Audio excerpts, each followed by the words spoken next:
Hi everyone, I'm Gungun. Welcome back to my YouTube channel. In this particular video, we have Ved with us, who is currently pursuing MS at University of Southern California. Hi Ved, Hello. how is life going? Well, academics, applying to internship, preparing for interviews, and managing life alone. Oh, so there's Uh, lot of going, right? yeah. Got it. So without a further ado, let's get started with this particular video. Why masters?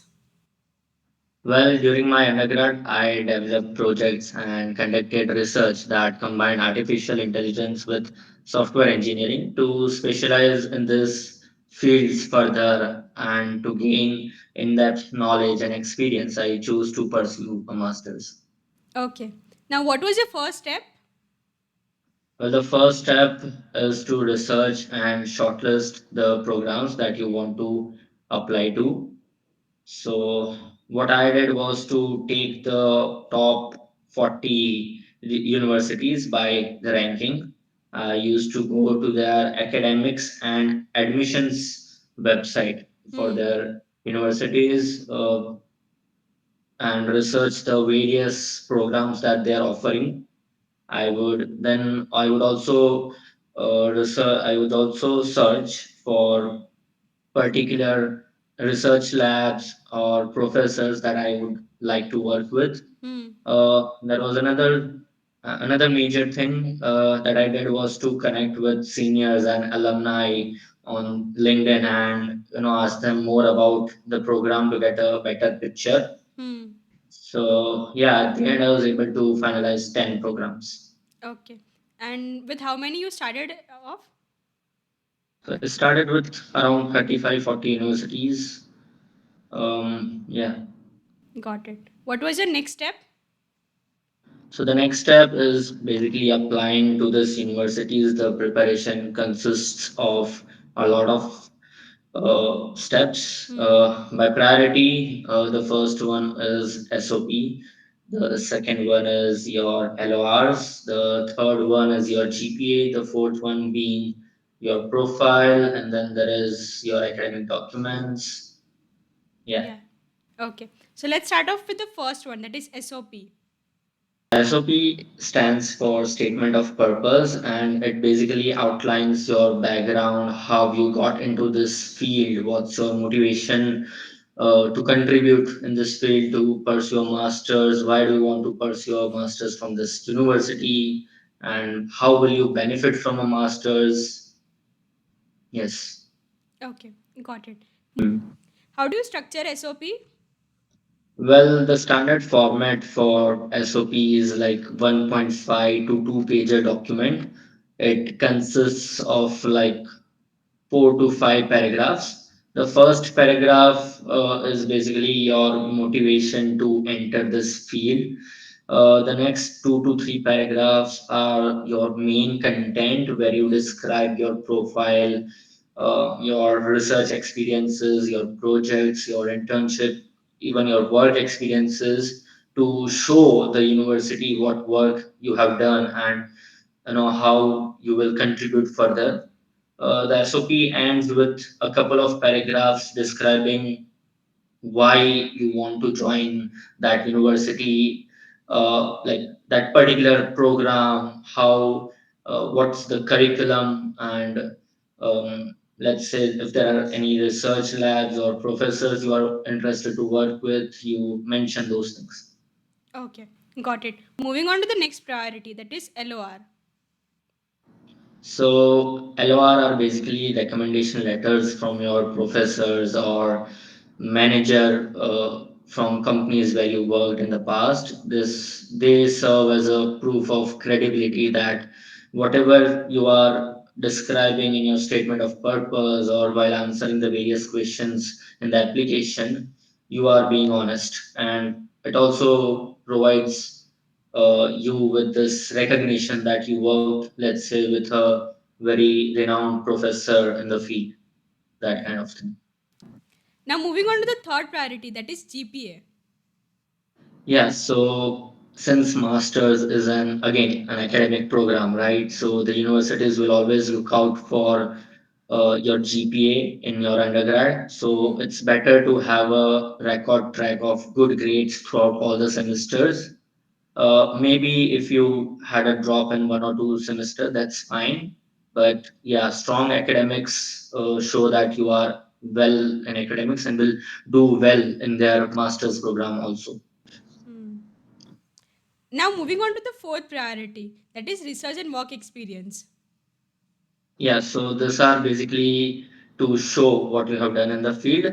And so there will be questions in the application, and you can also highlight your experiences via the SOP. In SOP, you brief out your research experiences, if you have any publications. Hmm. For me, there were two major experiences. One was my final year project, that was AI smart glasses by the name Mida. Hmm. And another one was my software engineering internship at Google. Hmm. Apart from this, I had two research experience that I talked about. One was in the field of NLP, and the other one was in the field of ML and security. So all in all, it showed my interest towards artificial intelligence and software engineering, and how I can combine this both to produce results and innovation. Got it, got So it. that's what you do. Hmm. Now, moving on to the last priority, that was test scores. Yeah, so there are lots of exams. Mainly, most of the universities, like all the universities in the US, they require us to have a English proficiency test because we are not native English speakers. Hmm. So I took TOEFL in that, and it consists of basically your English reading, writing, speaking, and listening skills. Hmm. Some of the universities also require you to take the GRE examination. Hmm. That consists of quantitative reasoning and verbal reasoning. It focuses a lot on your aptitude and thinking. Hmm. Got it. Now, what is the preparation time required for all of these exams? Well, I would say that you need to give a couple of months to prepare for these examinations. If you are strong at English skills and you are good at mathematical reasoning, then you can prepare early. Hmm. But it depends on individual, and since these exams are like around the year, you whenever you feel confident enough, you just book and take the test. Okay, got it. And what is a good enough score? So for computer science, I'll first talk about the proficiency examination. Hmm. Those are just kind of a passing metric. So for TOEFL, you just need to get more than 100 on out of 120. Hmm. But yeah, certain programs do require you to have a very good score, like 116 or 117, if you want to be Hmm. considered as a teaching assistant. Hmm. For the GRE, I would say a good score would be about 320, and anything about 325 or 330 is excellent. I got 326 in the GRE Hmm. and 102 on the TOEFL. Okay, got it. Now, is there anything else remaining? Oh yeah, we forgot an important thing, and that's your academic documents. You need to have your mark sheets and transcripts ready Hmm. when you apply. And also, there are a few essays that this universities ask for, which is like your diversity essay, that is like your personal history Hmm. kind of essay. There are like leadership essay, extracurricular essays that you must keep ready. Okay, got it, got it. Now, can you just tell us the entire timeline of this thing?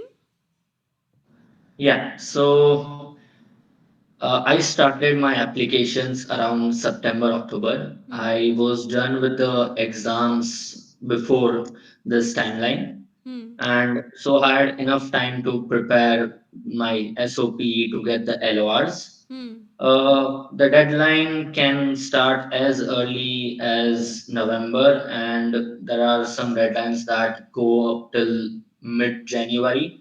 although majority of the programs have their deadlines in mid-December. Okay, got it. The results can start pouring in as soon as they can, Hmm. but majority of the results start from like mid-February till late April. Okay, got it. Now, how did you selected your final admit? So I got three admits in total, and there are multiple factors that go into deciding of the final program that you will be attending. There are scholarships, there is assistantships, finance. You have to think about the finance. You have to think about university's location, maybe the research labs, professors, alumni network. For me at USC, it's the university's location, it's the alumni network of USC. It was also about the particular research labs I was interested to work in and the startup culture. Okay, got it. Now, as we're wrapping up this session, what are the three pieces of advice that you would like to give? Okay. So the first one would be to approach the professors and the managers from whom you are requesting the recommendation as early as possible. This gives them time to prepare the letter and also send to the universities. You Hmm. wouldn't want to face any issues if you reach out to them later and they don't have enough time near the deadline. Hmm. The second one would be to spend good amount of time researching the programs and more importantly their requirements. Hmm. Sometimes they might not require you to take s- some test like let's say GRE, or they might be preferring work experience. They might be requiring extensive research experience. They might be requiring like teaching assistant experience. Hmm. The last one, again, an important one would be to not blindly rely on the ranking while shortlisting or even while selecting your final admit. As we discussed the factors earlier, go with them, see which aligns with your interest best and choose that. Okay, got it. Thanks, Ved, for joining all of us. I'm sure that the viewers have gained useful insights from this particular video. Thanks, Gungan, for inviting me. Also, peeps, do drop your questions in the comment section. I'll try my best to answer them. Okay. Like, share, and subscribe for more such videos. Thank you. Thank you.